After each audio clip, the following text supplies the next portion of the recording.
Welcome back. In this lesson, we're going to be learning about arrow functions in JavaScript. So to get started, if you can go ahead and go into your project folder, go into the 33-arrow functions folder. If you open up the start subfolder and go into main.js, then in your browser, if you can go ahead and open up the index.html page, you should see arrow functions on the page. So in JavaScript, an arrow function is a way for us to write shorter function syntax. And originally this was not included in JavaScript and was added in a later version. So to see an example, so I'm going to go ahead and create a function, and I'm going to go ahead and call this function add. And I'm going to go ahead and take two parameters, so a and b. And then I'll go ahead and do my curly brackets. Then inside my function, I'm going to go ahead and return a plus b. So then down here, I'm going to go ahead and do console log, add 1 and 2. So if we go ahead and save and refresh, we should expect the result of 3 be logged to our console. And this is how we've been writing our functions so far in our code. So in addition to create our functions this way, we've seen where we can assign our functions to a variable. So I can do const a equals our function here. So if I go ahead and do function, and then our parameters, and then our open and closing brackets, and we're able to call our function by using our variable name, and then we can pass our parameters, and we get the same value. And so what arrow functions allow us to do is we can trim some of the stuff that's not needed for our function. So for example, the first thing we can cut is we can get rid of the function keyword. And when we do this, we need to tell JavaScript that we're trying to do an arrow function. And to do that, we do an equals and then a less than sign. And this will tell JavaScript that this is a function. So now, if we go ahead and save and refresh our page, you'll see our function still runs and executes, even though we're not using the function keyword.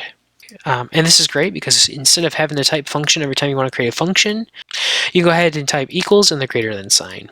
This may not seem that great, but the good news is we can make our functions even shorter. And so just to see an example of this, what I'm going to do is I'm going to go ahead and put this all on the same line so it's a little bit easier to see. So when we have a function that returns something in one line of code, we can go ahead and remove the return keyword, and we can remove the opening and closing brackets. And so what JavaScript's going to do is when it encounters this arrow function, it's going to check to see if there's any brackets. If there's no brackets, it's automatically going to go ahead and return this line of code. And so it's important to note that if you have to do multiple lines of code, you cannot use this method. You'll have to use the brackets. So if we go ahead and save and refresh, you'll see that our function still functions even without that return statement. So what I'm going to do is I'm going to go ahead and copy this, and I'm going to go ahead and back up really quick so we can keep both examples. And so I'm going to go ahead and place this here. So in addition to this, we can make our functions even shorter. So to see an example of this, I'm going to copy these two lines here. I'm going to paste them down here. Let's go ahead and uncomment out our const. Let's change it to b. And in our function, let's say we only take one argument. And instead of adding b, I'm going to go ahead and add 2. So now I'll go ahead and do b. Let's go ahead and get rid of our 2. If we go ahead and save and refresh, we should see 3 logged to our console. And so as I mentioned, we can make this shorter. And the reason we can do that is when we only have one parameter, we can go ahead and omit our parentheses around our parameters. So if we go ahead and save and refresh, we should see that 3 is still logged to our console. So now, originally, if we wanted to write this function, we would do function, we would call it b, we would go ahead and add a parameter, we would go ahead and add our curly brackets, and then I go ahead and do return a plus 2. So you'll see that this snippet of code is a lot smaller than writing out this full function here. So one thing to note is if your function takes 0 or more than 1 parameters, you do need to include the parentheses, otherwise you'll get an error. Alright, so the last thing I want to talk about is the keyword this and arrow functions. So as we learned in our last lesson, in JavaScript, the this keyword will refer to the object that this particular function belongs to. And when we use arrow functions, there is no binding of the this keyword at all. And this is important because it can lead to unexpected behavior in your code if you're not aware of this. So to see an example, what we're going to do is I'm going to go ahead and make an object. I'm just going to call this object group, and I'm going to go ahead and set this to an empty object. Then in this object, I'm going to go ahead and create a property called items. And I'm going to set this property to an array that has just one element, and it's going to be set to 1. Then I'm going to go ahead and create a new property called show items. And this property is going to be a method, so I'm going to go ahead and set it to a function. And in this function, I'm going to go ahead and refer to my items. I'm going to do this dot items, and then I'm going to go ahead and do for each.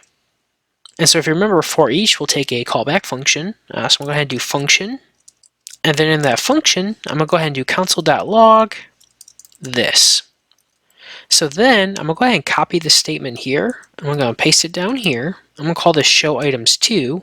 And I'm going to change our inner function here to be an arrow function. So then I'm going to go ahead and do group.showItems. And then I'm going to go ahead and call group show items 2. So if we go ahead and save and refresh, we can go ahead and inspect what's happening in our code. So right away, we see there's 2 different values being logged to our console. In the first example, we're logging our window object. In the second, we're logging the object, the group object itself.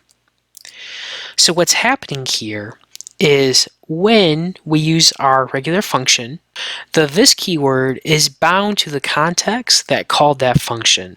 So because we called show items from our global context here, our global window object is our context for this. Then when we used our arrow function, because there is no binding of the keyword this will always represent our object itself.